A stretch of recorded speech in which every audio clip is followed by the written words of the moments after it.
नमस्कार दोस्तों, let's learn the economics में आपका स्वागत है।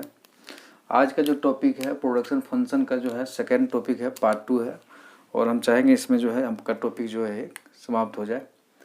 तो आज जो हम लोग पढ़ेंगे दोस्तों उसमें क्या है, रिटर्न्स टू ए फैक्टर। ठीक है, प्रतिफल की जो है क्या क्या इसमें जो है रिटर्न टू ए फैक्टर में पढ़ेंगे, जैसे कि the law of variable proportion and the law of diminishing marginal product. Statement of law पढ़ेंगे, इसका जानेंगे स्टेटमेंट ऑफ लॉ क्या है, एजम्पशंस ऑफ लॉ क्या है ये पढ़ेंगे। 3 स्टेज ऑफ प्रोडक्शन क्या क्या है, स्टेज ऑफ प्रोडक्शन जो है उत्पादन की क्या क्या अवस्थाएं हैं, 3 तरह की अवस्थाएं हम लोग पढ़ेंगे दोस्तों।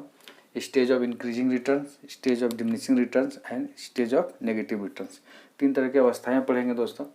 और यहाँ पर हमने ग्राफ प्लॉट किया हुआ समझने के लिए टीपी और एमपी में किस तरह से यहाँ पर जो है चेंजेस होता है नियम के अनुसार। ठीक है, और फिर एक हमने यहाँ पर जो है एक बनाया हुआ है, एक सारणी बनाया हुआ है, फिर समझेंगे इस सारणी में जो है किस तरह का परिवर्तन होता है।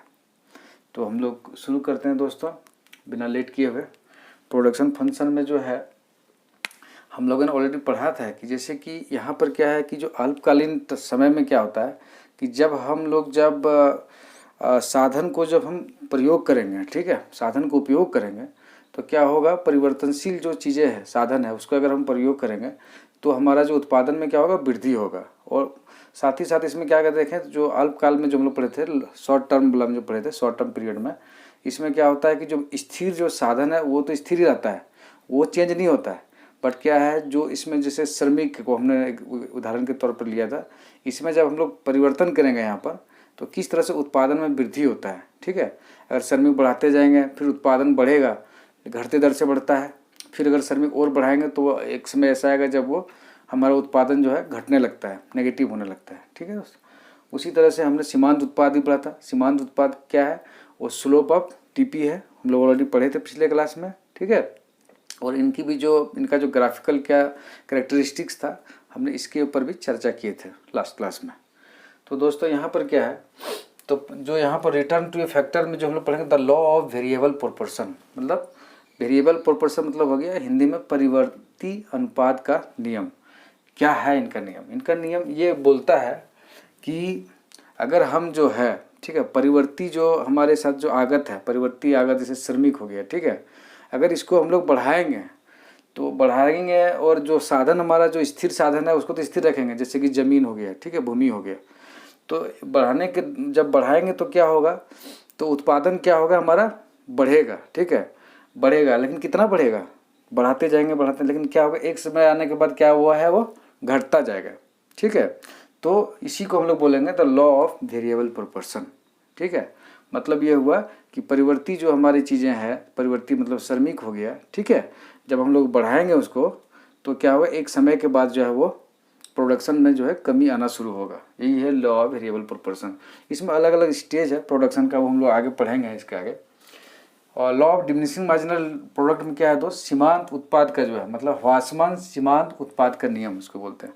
इसका मतलब ये हुआ, ह्रासमान सीमांत उत्पाद का नियम क्या हुआ कि एमपी में क्या होता है कि जो है शुरू में क्या होता है कि एमपी भी हमारा बढ़ता है, सीमांत उत्पाद बढ़ता है, लेकिन एक समय के बाद क्या होता है कि वो घटना शुरू कर देता है। और घटते घटते क्या है, जैसे कि हम लोग पढ़े थे पिछले क्लास में, टीपी जहाँ मैक्सिमम होता है वहाँ एमपी क्या होता है, 0 होता है। ठीक है, और जहाँ से टीपी घटना शुरू करता है एमपी वहाँ पर क्या होता है, नेगेटिव होना शुरू हो जाता है। ठीक है दोस्तों, ये ऑलरेडी हम लोग ग्राफ में भी यहाँ पर प्लॉट किया हुआ है, इसी तरह का सेम जो हम लोग पिछले क्लास में किए थे। ठीक है, तो यहाँ पर क्या ह्रासमान सीमांत उत्पाद का नियम वही है कि जो है एक समय के बाद श्रमिक का जब हम लोग बढ़ाएंगे तो क्या होगा, ह्रासमान होगा, इसमें जो क्या डिक्रीजिंग होगा, क्या जो मार्जिनल प्रोडक्ट जो हमारा है, यहाँ पर देखिए मार्जिनल प्रोडक्ट जो एक समय के बाद वो घटना शुरू हो जाता है। ठीक है, अब क्या है कि एक श्रमिक को हम लोग अगर ज़्यादा यूज करेंगे, फिर ऐसा थोड़ी है कि वो हमेशा जो उत्पादन उसके अनुसार करेगा। शुरू में जब करते हैं तो उसका ज़्यादा उत्पादन होता है, फिर थोड़ा समय के बाद क्या होता है कि अगर वही श्रमिक हम लगाएंगे तो वो हमारे लिए उपयोगकारी नहीं होता है, क्योंकि हमारे पास साधन जो होता है, स्थिर साधन तो लिमिट है। अगर 10 लेबर उस काम को कर सकता है, अगर हम उसमें 50 लगा देंगे तो क्या होगा, हमारे लिए तो वो अनुकूल नहीं है, वो प्रतिकूल है। तो वहाँ पर हम लोग जो है उसका उपयोग नहीं करेंगे। तो ये 2 स्टेटमेंट ऑफ लॉ यही है दोनों का। ठीक है, अब हम लोग यहाँ पढ़ेंगे क्या क्या है इसका एजम्पशंस ऑफ लॉ में क्या क्या है। एजम्पशंस और लॉ जब इसका जो हो गया, तो कोई भी चीज़ जब पढ़ेंगे दोस्तों तो एजम्पशन माना जाता है अपवाद, कि हम पहले भाई एजम्पशन ये मानते हैं कि ये सब चीज़ें होनी चाहिए तभी ये नियम लागू होगी। जैसे इसमें एजम्पशंस ऑफ लॉ में माना गया था तकनीक जो है स्थिर होता है, टेक्निकल चीज़ें जो होता है क्या होता है, स्थिर होता है, टेक्निकल में हमने कोई चेंजेस नहीं होना है, ठीक है। हमने इसमें माना है कि जो श्रमिक होता है, श्रमिक जो होता है टेक्निकल हो गया एक, दूसरा हो गया लेबर हो गया। लेबर क्या होता है, होमोजीनियस होता है, मतलब क्या होता है, एक लेबर दूसरे लेबर के बराबर होता है, ऐसा नहीं करते हैं कि एक लेबर दूसरे लेबर से तीसरे लेबर से कम होता है, ठीक है। और तीसरा इसमें माना गया कि दोस्तों जो साधन जो होता है हमारा स्थिर होता है और इसकी पूर्ति जो होती है स्थिर होती है, ठीक है। ये तीनों को हमने एजम्पशन के रूप में माना, स्टेटमेंट ऑफ लॉ यही है हमारा, सॉरी एजम्पशंस ऑफ लॉ यही है हमारा। उसके बाद दोस्तों हमने क्या है कि 3 स्टेज ऑफ प्रोडक्शन की बात किया है, क्या क्या स्टेज है ये देखेंगे हम लोग। 3 स्टेज ऑफ प्रोडक्शन में जो है stage of increasing returns. Stage of increasing returns कब होता है दोस्तों, जब यहाँ पर देखिए ये टीपी कर्व है, ठीक है, टीपी कर्व यहाँ पर है, यहाँ पर देखिए ये जो कर्व यहाँ से यहाँ है इसको आप कर दीजिए 3, 6, 9, 12, ठीक है, 15, 18 अब तो जाइएगा यहाँ 30 मान लीजिए, 30 मैक्सिमम है, ग्राफ के अनुसार बनाए थे। तो यहाँ पर क्या है दोस्तों कि यहाँ तक जो हमारा पॉइंट है, यहाँ तक जो है हमारा इंक्रीजिंग है, प्रोडक्शन क्या है इंक्रीजिंग है, मतलब वो है पूरी तरह से इंक्रीज हो रहा है। बट यहाँ से जब हम आगे जाएंगे तो ये घटते दर से बढ़ रहा है, बढ़ तो रहा है यहाँ भी लेकिन घटते दर से बढ़ रहा है। बट यहाँ पर क्या है कि बढ़ते दर से ये बढ़ रहा है, ठीक है, बढ़ते दर से ये चीज़ें बढ़ रही है। तो हमारा क्या है स्टेज ऑफ इंक्रीजिंग रिटर्न्स में ये है कि जो है हमारा यहाँ पर भी जो अगर हम देखेंगे स्टेज ऑफ इंक्रीजिंग रिटर्न में क्या होगा, एमपी जो होगा, एमपी जो हमारा है सीमांत उत्पाद, ये भी जो हमारा क्या है कि यहाँ पर जो है ये बढ़ रहा है, ठीक है, मैक्सिमम हो रहा है, ठीक है, यहाँ पर जैसे यहाँ पर बढ़ रहा है। तो यहाँ पर इस केस में क्या होता है, तो यहाँ पर क्या होता है कि जब हम जो लगाएंगे लेबर लगाएंगे, जो इसमें स्थिर साधन जो भूमि लगाएंगे, तो उत्पादन हमारा क्या होगा, बढ़ेगा वर्धमान दर से। वर्धमान में इंक्रीजिंग रिटर्न में वर्धमान प्रतिफल हो रहा है, ठीक है, वर्धमान प्रतिफल की अवस्था बोलते हैं इसको हिंदी में। तो यहाँ पर क्या कि यहाँ पर ये बढ़ रहा है, ठीक है, इस केस में। लेकिन क्या ये हमारे लिए सदुपयोगी है, जी नहीं, ये हमारे लिए सदुपयोगी नहीं है, क्योंकि यहाँ पर क्या कि लेबर तो हम लोग बढ़ा रहे हैं, बट जो हमारा जो भूमि है, जो स्थिर जो जमीन वगैरह है, इसमें क्या हो गया उसका सदुपयोग हम लोग पूरी तरह से नहीं कर पा रहे हैं, क्योंकि उसको करने में समय लगता है, समय चाहिए हमें। तो ये हमारे लिए जो भी सेलर है, जो भी उत्पादक है, उसके लिए ये जो है पूरी तरह से जो है अनुकूल नहीं है, ये प्रतिकूल है, ठीक है दोस्तों।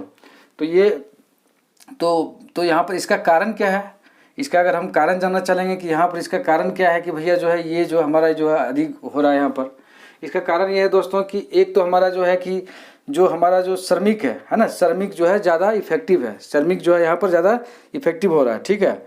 दूसरा है कि दोस्त यहाँ पर इंडिविजिबल है, मतलब साधनों की जो साधन को जो है विभाजन नहीं करते। क्या ज़मीन को हम लोग विभाजन कर सकते हैं, नहीं कर सकते हैं, इंडिविजिबल है, लैंड क्या है इंडिविजिबल है, ठीक है।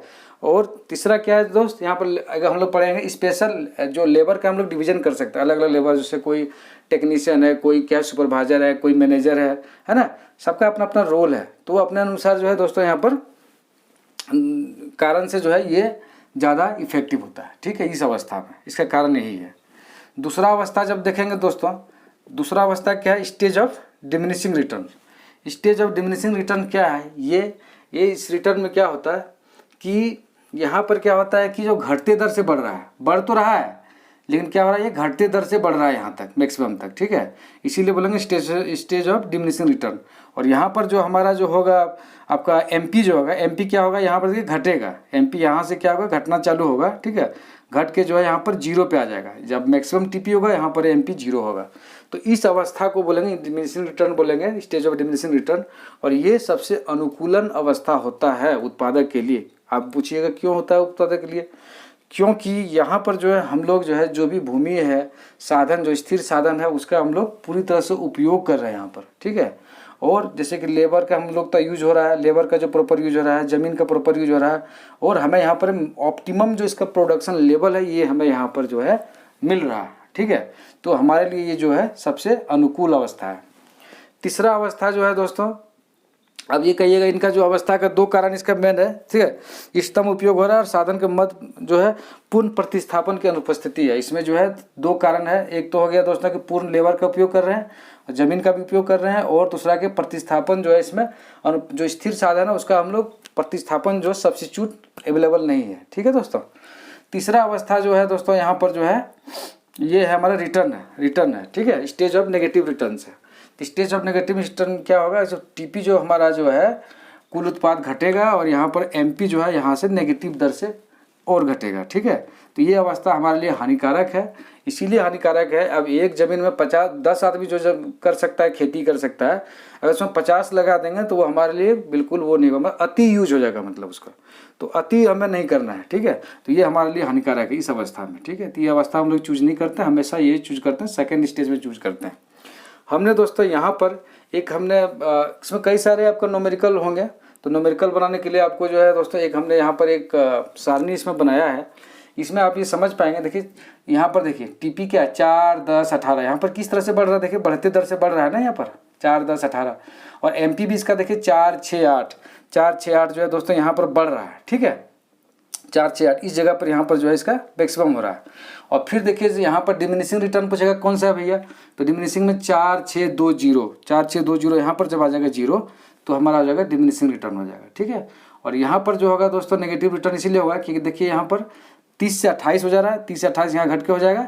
और इधर जो है दोस्तों जो एमपी है हमारा, एमपी भी जो है यहाँ पर जो है हमारा जो है घट रहा है, नेगेटिव में जा रहा है, -2 जा रहा है, ठीक है। तो इस तरह से आपको क्वेश्चन पूछा जाएगा भैया ये कौन सा इंक्रीजिंग स्टेज है, कौन सा डिमिनिशिंग रिटर्न्स है, कौन सा नेगेटिव रिटर्न्स है, इन तीनों का अवस्था अलग अलग पूछा जाएगा। तो मुझे उम्मीद है कि आप इसको बहुत अच्छा से कर पाएंगे और इसे समझ लिए होंगे अच्छी तरीके से, ठीक है। और आगे की क्लास जो होगी दोस्तों ये अब हम लोग कॉस्ट पढ़ेंगे, एक नया चैप्टर पढ़ेंगे। आप लोग इसको न्यूमेरिकल बनाइए, ठीक है। अगर कुछ हो दिक्कत तो आप इससे पूछ सकते हैं हमसे, ठीक है। और आज के लिए इतना ही है दोस्तों, ठीक है। आप सबों को बहुत बहुत, अगर आपको ये चैनल अच्छा लगा तो आप इसको चैनल को सब्सक्राइब कीजिए, है ना, कमेंट कीजिए इसमें और लाइक कीजिए, है ना। आज के लिए इतना ही दोस्तों, धन्यवाद, जय हिंद।